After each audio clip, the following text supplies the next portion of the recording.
Siapa yang kata Allah macam makhluk? Kalau dia kata Allah macam makhluk, kafir dia. Wahabi tak pernah cakap, orang yang dituduh Wahabi tak pernah cakap Allah macam makhluk.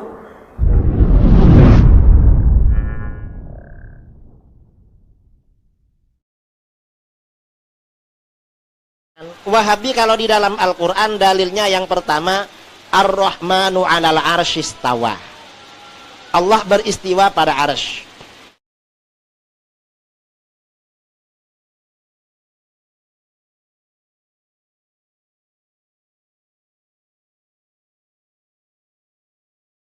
Kalau Ahlus Sunnah beriktikad Allah tidak memerlukan tempat. Kalau Mujassimah beriktikad Allah tinggal di arsy.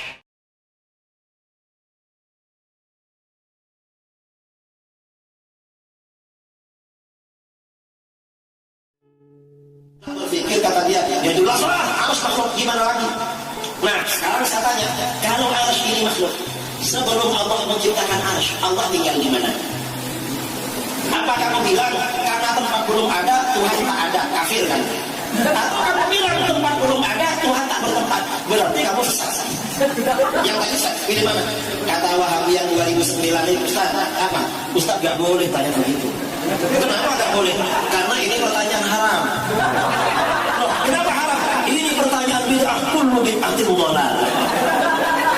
Wahabi itu kalau ditanya gak bisa jawab, yang bertanya yang diharamkan. Ini Wahabi 2009. Yang 2015 beda lagi. Saya tanya, arsy itu makhluk apa bukan? Yang jelaslah kiai, makhluk gimana lagi? Saya tanya tadi, kalau arsy makhluk, sebelum Allah menciptakan arsy, Allah tinggal di mana? Setelah lama ditunggu-tunggu kata dia, ya sudah Allah lah mau di mana? Artinya apa? Dalam pikiran mereka, Tuhan itu seakan-akan benda kecil ada di ruangan besar. Itu kan sifatnya makhluk, bukan sifatnya khaliq. Katanya Allahu Akbar, maha besar atau kecil? Ini Wahabi yang 2015. Yang 2019 beda lagi. Ada Wahabi dari Jakarta tentang arsy. Ditanya, Ustaz, arsy itu makhluk apa bukan? Kata dia, wallahu a'lam. Dia gak tahu kalau arsy itu makhluk. Loh, kalau gak tahu arsy makhluk ya berarti bodoh, jangan jadi ustaz dong. Ini Wahabi enak saja ya, wallahu a'lam. Ini coba cari di YouTube ada yang 2019, Wahabi 2019. Mungkin nanti yang 2020 beda lagi. Nah Wahabi ini apa namanya? Labil, akidahnya dari masa ke masa selalu berubah.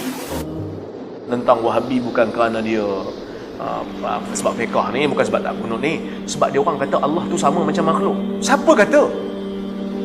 Siapa yang kata Allah macam makhluk? Kalau dia kata Allah macam makhluk, kafir dia. Wahabi tak pernah cakap, orang yang dituduh Wahabi tak pernah cakap Allah macam makhluk. Cuma kita kena tahu, ahli sunnah ni luas. Ahli sunnah ni ada aliran-aliran yang tertentu. Ada aliran yang pegang macam mana yang Tuhan sebut dalam Quran, macam mana yang Nabi sebut dalam hadis. Dia orang tak takwil, dia orang serahkan maknanya kepada Allah, tapi dia orang isbatkan makna tu. Dia orang kata Allah macam tu, macam mana yang Allah sebut dalam Quran, macam itulah kami sebut. Tapi Allah tak sama dengan makhluk. Adakah dia kafir? Dengan dia tetapkan apa yang Allah Ta'ala sebut dalam Quran, adakah dia kafir? Takkan dia kafir ikut Quran? Takkan Quran boleh menyebabkan orang jadi kafir? Ada orang dia takwil. Lepas tu saya dengar seorang ustaz ceramah. Ustaz ni dia pegawai juga lah, dia buat mufti. Dia bagi ceramah, saya dengar. Dia kata, tuan-tuan, siapa yang pegang kepada zahir ayat-ayat sifat ni boleh membawa kepada kufur. Saya bangun, saya tanya. Saya kata, ustaz, sila nyatakan pendirian. Ada ulama-ulama kita yang pegang zahir, seperti Ibn Rajab Al-Hambali, seperti Ibn Qudamah Al-Maqdisi. Ni ulama-ulama mazhab Hambali yang memang Hambali terkenal, ulama yang pegang dengan zahir, tetapi tidak menyamakan Allah dengan makhluk. Mereka tidak membagaimanakan Allah itu, tapi mereka tetapkan seperti mana yang Quran sebut, macam mana yang hadis sebut. Maka adakah dia kafir? Ibn Rajab tetapkan macam mana yang Allah Ta'ala sebut. Ibn Qudamah tetapkan macam mana Allah Ta'ala sebut. Adakah mereka kafir?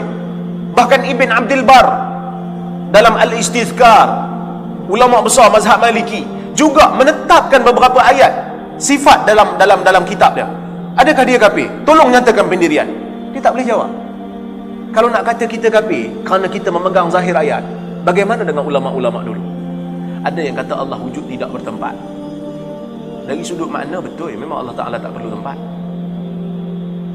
Allah lebih besar daripada tempat.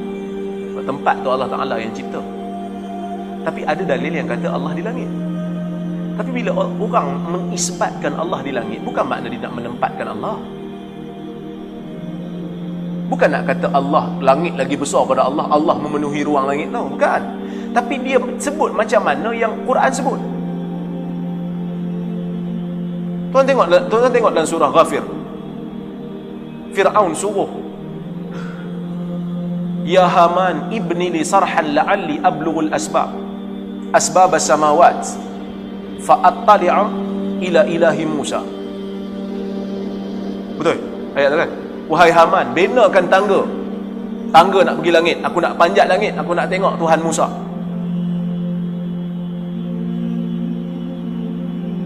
Sebab Musa kata Tuhan dia kat langit.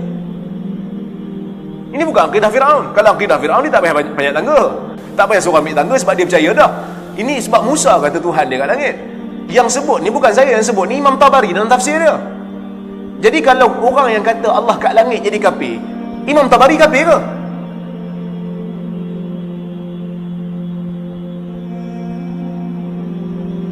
Orang yang kata Allah di langit, dia bukan kata Allah Ta'ala bertempat. Dia tak kata, tapi dia kata macam mana Tuhan kata. Tuan-tuan, Asy'ariyah percaya kita akan tengok Tuhan.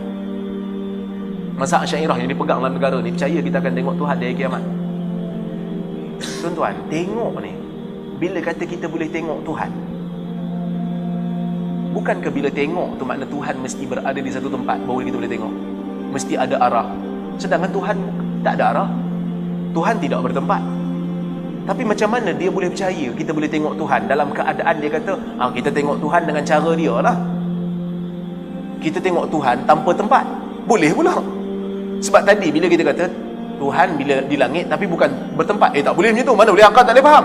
Tapi yang ni dia boleh faham lah. Bila kata tengok, kan Mu'tazilah dia tolak, dia guna akal, dia kata tak boleh. Mana boleh tengok Tuhan? Bila tu tengok mesti ada arah. Dan bila tengok mesti benda yang ditengok berada di satu tempat. Mesti jarak sesuai, mesti ada cahaya baru boleh tengok. Tapi dia kata kita tengok cara Tuhan lah. Tengok Tuhan, cara Tuhan lain lah. Tuhan tak mesti berada di satu tempat, kerana Tuhan, Maha Suci Tuhan daripada mengambil sifat tempat. Yang tu boleh pula dia percaya. Macam tu lah Salafi faham. Macam tu lah orang Hanabilah faham, orang mazhab Hanbali faham. Dia kata kami sebut macam mana Tuhan sebut, tapi kami tak tahu macam mana. Nanti tanya Tuhan. Jadi kita belajar akidah tuan-tuan, kita bukan nak bergaduh. Kita belajar akidah, kita nak beriman. Ada orang dengan Asy'ariyahnya, ada orang dengan Salafiyahnya. Masing-masing ahli sunnah.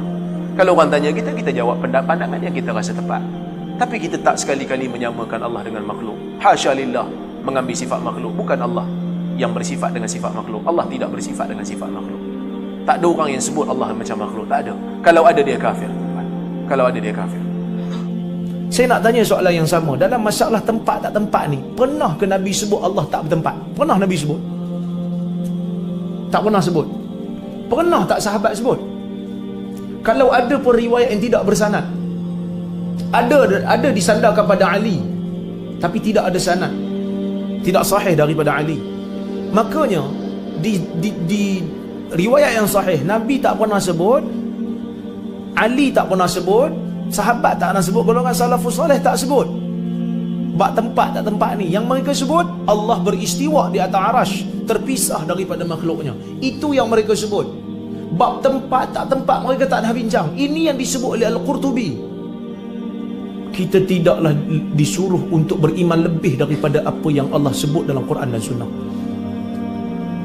Kita duk bayang-bayang tiba-tiba salah, tak kepenat kepala.